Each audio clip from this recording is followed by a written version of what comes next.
नमस्कार दोस्तों, आज हम पढ़ने जा रहे हैं कक्षा 11वीं के गणित का अध्याय त्रिकोणमितीय फलन भाग 1।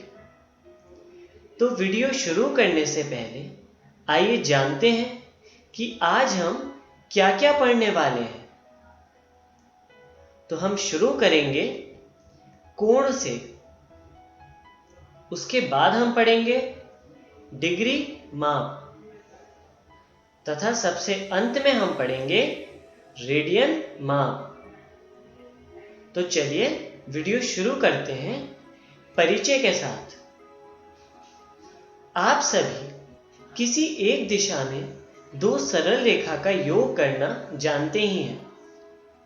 आइए देखते हैं।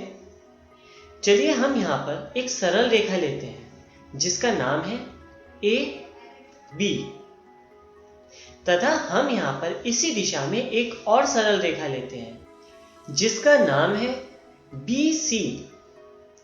अब अगर मैं आपसे पूछूं कि रेखा AC का मान क्या होगा, तो आप बहुत आसानी से बता देंगे AC बराबर AB प्लस BC। तो रेखा AC का मान आप AB प्लस BC बहुत आसानी से बता सकते हैं। पर चलिए यहां पर इस केस को थोड़ा सा मॉडिफाई करते हैं।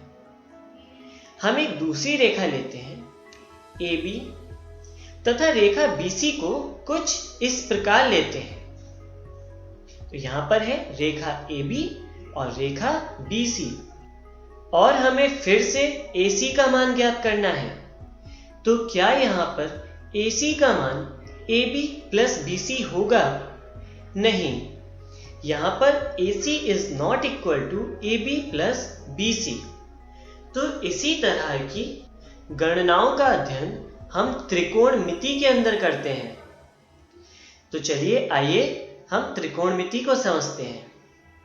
त्रिकोणमिति को इंग्लिश में कहते हैं ट्रिग्नोमेट्री, जो दो ग्रीक शब्दों से मिलकर बना है, जिसमें पहला है ट्रिगोन और दूसरा है मेट्रोन, जिनका मतलब होता है त्रिभुज की भुजाओं को मापना। तो आइए अब हम आगे चलते हैं और कोण का अध्ययन करते हैं। कोण को इंग्लिश में कहते हैं एंगल। कोण वह माप होती है जो एक किरण के उसके प्रारंभिक बिंदु के परितः घूमने पर बनता है। चलिए इसको उदाहरण से समझते हैं।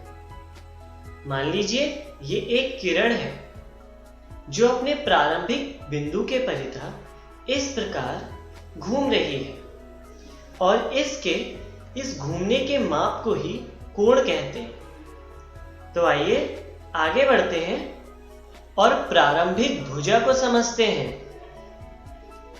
किरण के घूर्णन की मूल स्थिति को प्रारंभिक भुजा कहते हैं। आइए अंतिम भुजा को समझते हैं।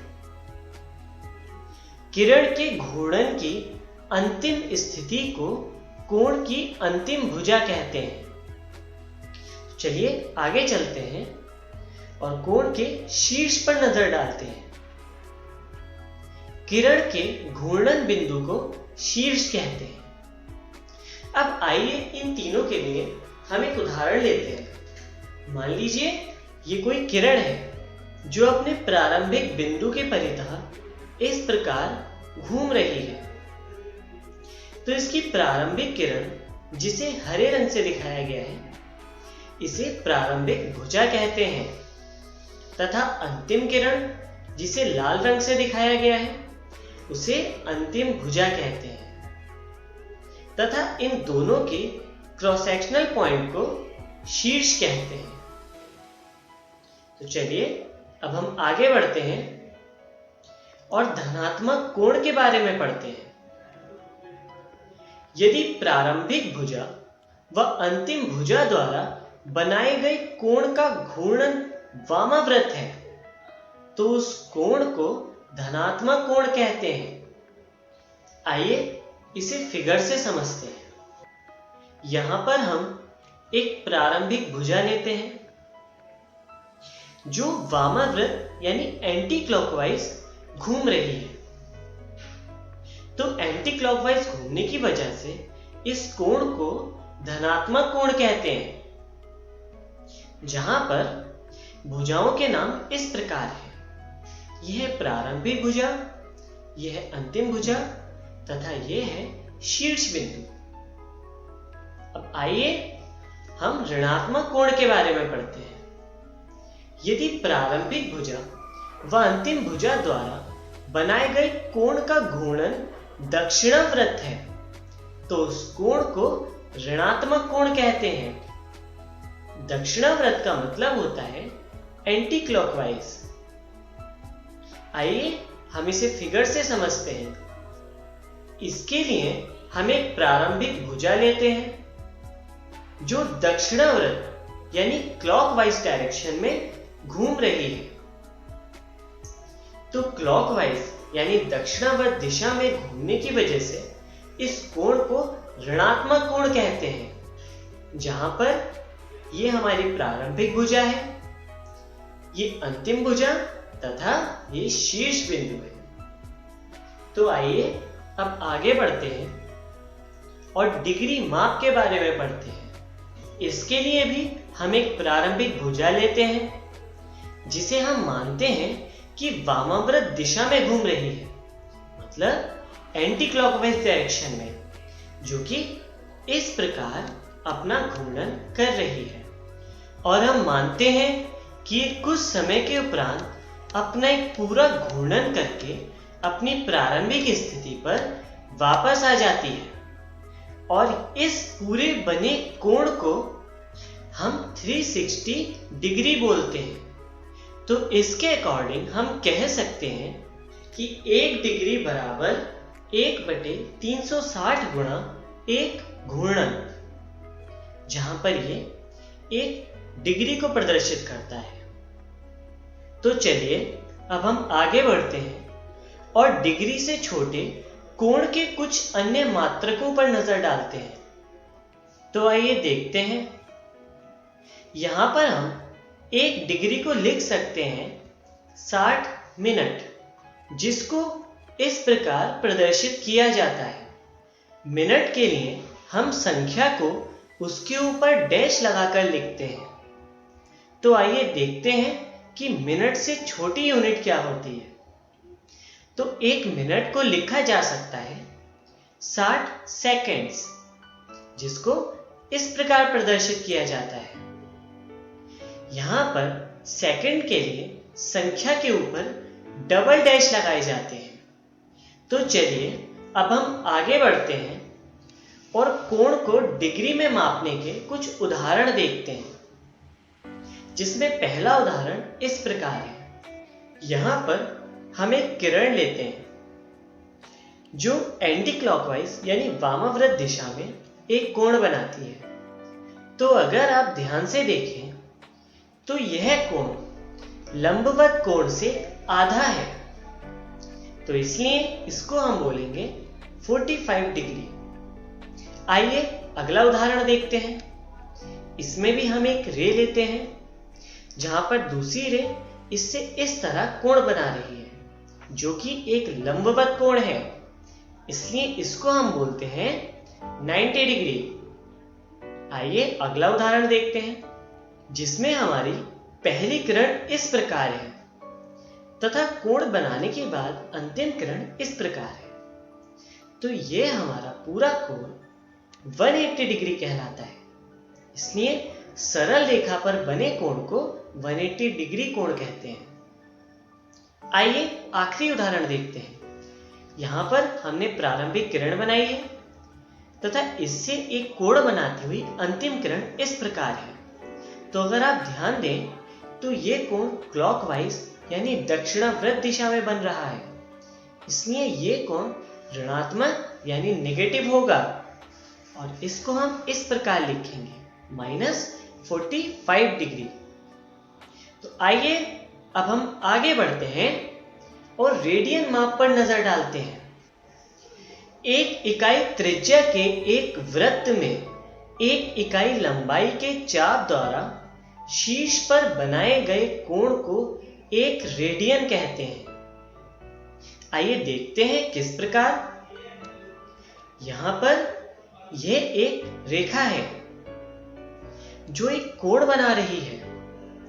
अब यदि हम इन दोनों को त्रिज्या मान के एक वृत्त खींच दें, तो इस कोण के द्वारा यदि वृत्त के चाप की लंबाई 1 इकाई है, तो यह कोण एक रेडियन कोण कहलाता है। तो चलिए आगे बढ़ते हैं और कोण तथा पाई के बीच संबंध देखते हैं। 1 इकाई त्रिज्या वाले वृत्त की परिधि आप लोग पढ़ ही चुके हैं, जिसका मान होता है 2 पाई। इसी प्रकार हम देख सकते हैं कि r त्रिज्या वाले वृत्त की परिधि कितनी होगी। तो यदि 1 इकाई त्रिज्या वाले वृत्त की परिधि 2 पाई होगी, तो r त्रिज्या वाले वृत्त की परिधि 2 पाई r होगी। अब आइए हम एक सूत्र का प्रयोग करते हैं, जो होता है कोण बराबर चाप बटे त्रिज्या। इसके लिए हम एक पूरे घूर्णन का कोण देखते हैं। तो एक घूर्णन में बना कोण होता है चाप बटे त्रिज्या। तो टोटल चाप हमारी कहलाएगी वृत्त की परिधि, जो कि होगी 2 पाई r, और वृत्त की त्रिज्या होगी r। तो इस प्रकार एक घूर्णन में बने कोण का मान हमें मिल जाता है 2 पाई, और इसलिए हम 2 पाई को 360 डिग्री के इक्विवेलेंट भी बोल सकते हैं। तो आइए अब हम आगे बढ़ते हैं और रेडियन तथा वास्तविक संख्याओं के मध्य संबंध देखते हैं। इसके लिए हम एक वृत्त लेते हैं। हम सभी जानते हैं कि वृत्त की परिधि 2 पाई r होती है, जो कि रेडियन में है, तथा हम इससे स्पर्श करती हुई एक स्पर्श रेखा लेते हैं, जिसका नाम है AOB। अब यदि रेखा AO को मोड़ दिया जाए वृत्त के ऊपर, तथा रेखा OB को भी इसी प्रकार दाईं ओर से मोड़ दिया जाए वृत्त के ऊपर, तो रेखा AOB पूरी तरह वृत्त को ढक लेगी, और इस प्रकार वृत्त की परिधि तथा रेखा AOB एक समान रूप से व्यवहार करेंगी। पर यदि हम देखें तो रेखा AOB की लंबाई एक वास्तविक संख्या के रूप में लिखते हैं, तथा वृत्त की परिधि को हम रेडियन की टर्म्स में लिखते हैं। तो इस प्रकार वास्तविक संख्या तथा रेडियन को हम समान रूप से ले सकते हैं, क्योंकि रेडियन तथा वास्तविक संख्या एक समान व्यवहार करती हैं। तो आइए अब हम आगे बढ़ते हैं और डिग्री तथा रेडियन के मध्य संबंध देखते हैं। इसके लिए हम एक प्रारंभिक किरण लेते हैं, जो कि इस प्रकार एक पूरा घूर्णन करके कोण बना रही है। चलिए आगे देखते हैं। एक घूर्णन में बना कोण बराबर 360 डिग्री, जो कि आप पढ़ ही चुके हैं। इसी प्रकार एक घूर्णन में बने कोण को 2 पाई रेडियन भी कह सकते हैं, और इसके अनुसार हम लिख सकते हैं एक रेडियन बराबर 360 बटे 2 पाई, जिससे हमें वैल्यू मिलती है 57 डिग्री 16 मिनट। तो यहां से हमें रेडियन तथा डिग्री के मध्य संबंध मिल जाता है।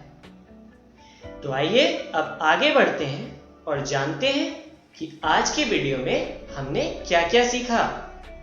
तो आज हमने सबसे पहले पढ़ा कोण के बारे में, उसके बाद हमने पढ़ा कोण तथा रेडियन माप के बारे में, तथा सबसे अंत में हमने पढ़ा डिग्री तथा रेडियन के मध्य संबंध। तो आइए जानते हैं कि अगली वीडियो में हम क्या पढ़ने वाले हैं। तो अगली वीडियो में हम पढ़ेंगे त्रिकोणमितीय फलन। धन्यवाद।